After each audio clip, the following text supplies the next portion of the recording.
जो नाम की कमाई करते हैं वो इसको अच्छी तरह समझते भी हैं कि गुरु किस प्रकार से अंदर से भी जीव की मदद करते हैं और बाहर से भी करते हैं। जो बाहर से गुरु की रहनुमाई में रहते हैं, बाहर से जो गुरु की सानिध्य में रहते हैं और पल पल में जो गुरु की दया मेहर का हाथ अपने सिर पर मानते हैं, तो गुरु उनके अंग संग्रह के अंदर में भी इसी प्रकार से आने वाली रुकावटों को पल भर में दूर कर देते हैं।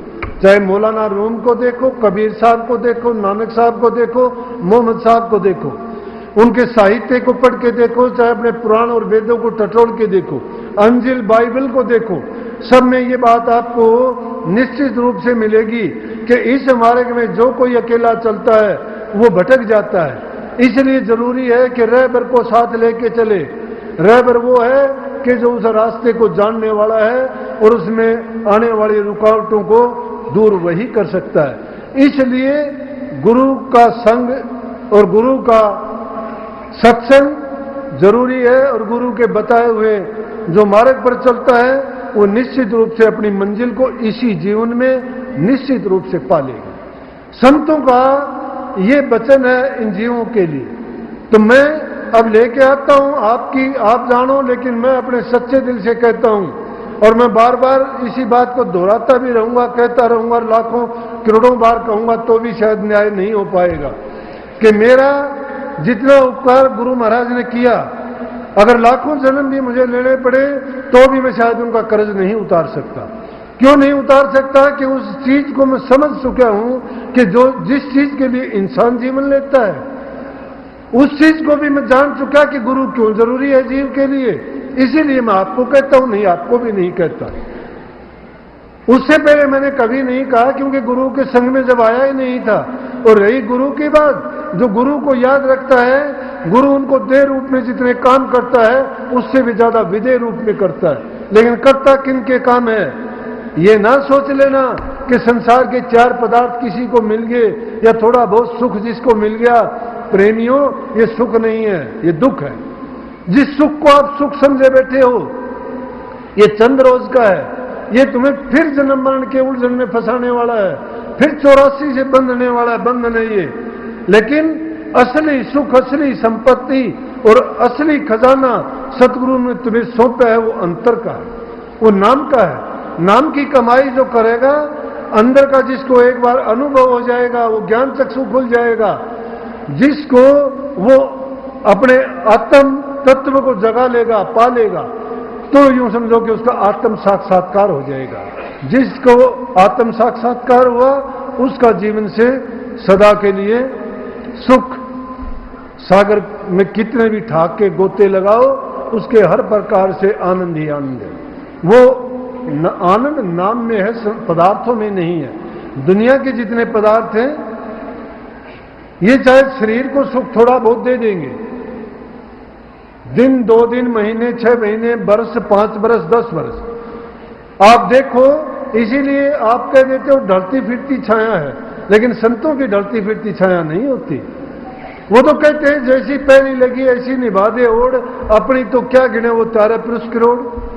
जिसको पहले जैसी लगती है वो अगर ऐसी अंत तक निभा दे तो उसकी अपनी क्या गिनती है, वो तो करोड़ों पुरुषों को तारने वाला बन जाता। लेकिन लगन लगनी चाहिए, हमें लगन नहीं होती है। एक बार तो थोड़ा बैरागी बनते हैं, त्यागी भी बनते हैं, थोड़ी बात सुनते हैं तो सोचते हैं कि बात तो शायद अच्छी है ये और हमें करनी भी चाहिए, अपनानी भी चाहिए। लेकिन किसी का दूसरा चल रहा है, किसी का तीसरा चल रहा है, किसी का चौथा युग चल रहा है। तुम्हारा प्रथम युग बचपन का है, दूसरा युग ब्रह्मचर्य का है, तीसरा युग गृहस्थ का है, चौथा वानप्रस्थ का भी। अरे सभी के सभी तो इस समाज में बिता दिए आपने। किसके लिए क्या किया? अपने लिए कुछ नहीं किया। अपने लिए करते तो ये बात समझ आती, फिर वो शिकायत नहीं रहती जो अंत में जाके शिकायत करते हो, बुढ़ापे में जाके शिकायत करते हो। तो जब लग जरा रोग नहीं आया, जब लग काल गिरसी नहीं काया, जब लग बिकल बही नहीं बाणी, भजले रे मन सारंग पानी, अब नहीं भजसी भजसी कब भाई, आव अंत में भजिया जाई। ये तेरा अवसर, ये तेरी बार, फिर नहीं पावे ऐसी बार। अब ना भजी भजी कब भाई, आव अंत में भजिया जाई। अंत समय जब आएगा नहीं भज पाओगे, क्योंकि याद नहीं किया हमने, जीवन बिता दिया इधर उधर की बातों में, वही याद आएंगी। अगर नाम जपते, नाम को याद करते, नाम की कमाई करते, नाम का रूप हो जाते। इसीलिए मैं कहता हूं कि गुरु के ऋणी हैं हम। ऐसी दौलत जिस गुरु ने हमें सौंप दी, उससे बढ़ के हमें क्या मिलेगा। लेकिन डामाडोल की मिट्टी पलीत होती है, ना इधर के रहे ना उधर के हुए। धोबी का कुत्ता धोबी के पास जाता है, वो उसको डंडा मारता है, घर में रहता है तो घर वाले डंडा मारते हैं, कहां जाएगा वो। धोबी के कुत्ते मत बनना। जे कुत्ता दर दर फिरे तो दूर दूर दूर दूर होई, जे एक दरदा हो जाए तो कानू दूर दूर होई। अरे गुरु के दर के अगर हम बन के रह जाएं तो कहीं दूर दूर नहीं होती। प्रेमियों, गुरु के महत्व को समझो, अपने जीवन का कल्याण करना है, अपनी चिंता करो। कोई किसी का कुछ नहीं लेके आता, ना लेके आया, ना कोई किसी की मदद कर सकता है। अगर किसी की मदद कर सकते तो दूसरे के बदले मर जाया करो। अगर दूसरे की मदद कर सकते हो तो उसका दुख ले लिया करो। झूठे आंसू बहाने से कुछ नहीं कि हाय तेरा वो मर गया, झूठे आंसू हैं। तू क्या कर सकता है आंसू बहा के। किसी को दुख दर्द है, कहोगे हाय बड़ा दुख है, बटवा ले अगर हाय कहता है तो। लेकिन नहीं कर सकता तू कुछ भी, उसकी करनी उसको भरनी। अपना किया भगवत रे जिया, सतगुरु ढूंढन पूरा ना किया। अगर सतगुरु पूरा ढूंढ लेता, ये बात नहीं कहते। ये मैंने मेरी बात नहीं कही है, जो कुछ कहते हैं ये गुरु महाराज का वचन। प्रेमियों, मर्जी आपकी है, छोटा मुंह बड़ी बात। लेकिन मैं तो गुरु के निमित्त होके कहता हूं, मैं तो उनके एक औजार के रूप में काम करता हूं। उनकी जो कृपा होती है कह देता हूं। अपनी मर्जी से कहूंगा सजा मुझे मिलेगी, झूठ बोलूंगा सजा मुझे मिलेगी। लेकिन जब एक गुरु का औजार बन के मैं काम करता हूं, तो गुरु तो कर्ता के कर्ता हैं।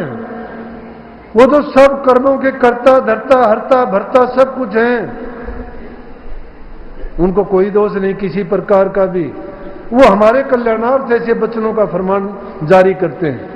जो जीव मान लेता है उसका जीवन सफल हो जाता है, जो नहीं मानता वो अपने आप जानो, अपनी आप करो। गुरु महाराज आपको सद्बुद्धि दे। उनके जीवन पर आप संकल्प लें कि हम किसी प्रकार की भ्रूण हत्या नहीं करेंगे। नंबर 2, हम पेड़ों को नहीं काटेंगे, बल्कि उनकी जगह पेड़ लगाएंगे। तीसरी बात, जल का बेकार, पानी को बेकार नहीं करेंगे, संरक्षण करेंगे। और संरक्षण करने का तरीका है, और कुछ ना करो, घर में ही छोटा सा एक कुआं बनाओ, 4-6 इंच चौड़ा कुआं बना लो। घर में प्रयोग होने वाला पानी, नहाते हो, धोते हो, बर्तन साफ करते हो, पानी को बाहर जाने की बजाय अंदर जाने दो। गंदगी फैलने से बचेगी, मच्छर और बीमारियों के फैलने से रुकावट होगी, बदबू फैलने से बचेगा, पानी का संरक्षण होगा, और आगे आने वाली हमारी पीढ़ियों के लिए एक बहुत अच्छा और कल्याणकारी काम, और दूसरे लोगों के लिए भी एक नमूना पेश करेंगे। तो इन चीजों को अगर आप अपनाओगे तो अपना नहीं, ये ना सोचो हमारे क्या काम आएगा। अरे जिन्होंने पहले बाग लगाए थे उनके काम नहीं आए, उनके फल हम खा रहे हैं। लेकिन आज हम करेंगे वो दूसरों के लिए अच्छा करके जाओ। आज है हमारे हाथ में, जो कल होगा वो उनके हाथ में होगा, और जो कल था वो किसी और के हाथ में था। ये कल काल के हाथ में है, उसको ना पकड़ने की कोशिश करो, लेकिन जो तुम्हारे हाथ में है उसको अच्छा और सच्चा बनने की कोशिश करो। तुम्हारा जीवन अच्छा बनेगा, तुम्हें सगुन मिलेगा, खुशी मिलेगी, और वो मालिक भी आपको खुश होके हर प्रकार से अच्छे उपहारों से नवाज देगा, आपको तंदुरुस्ती देगा, बीमारियों से बचाएगा, और मन की शांति और खुशी देगा। और खुशी खुशी आप, जिस इंसान का मन खुश होता है वो सारे काम कर लेता है, अच्छे करता है, कोई बुरा काम नहीं करता। इसलिए मैं तो दुआ करता हूं सदगुरु महाराज से कि आप सबको अच्छाइयों से सरोबार कर दें, भंडारे भर दें आपके लिए खुशियों के। नाम भक्ति में आपके मन को लगाएं और आपके जीवन को ऊंचा, सच्चा और अच्छा बनाएं। राधा स्वामी। भाई आवाज रह कोनी की ना गाया जाएगा, था डिंदावा करे तो कोई भूला बच्चा।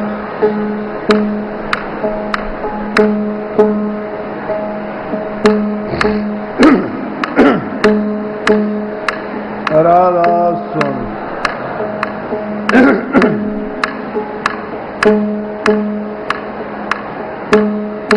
नमो नमो सत्य गुरु नमो,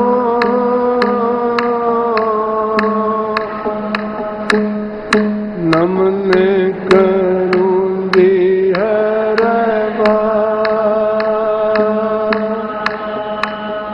चरण कमल में राखी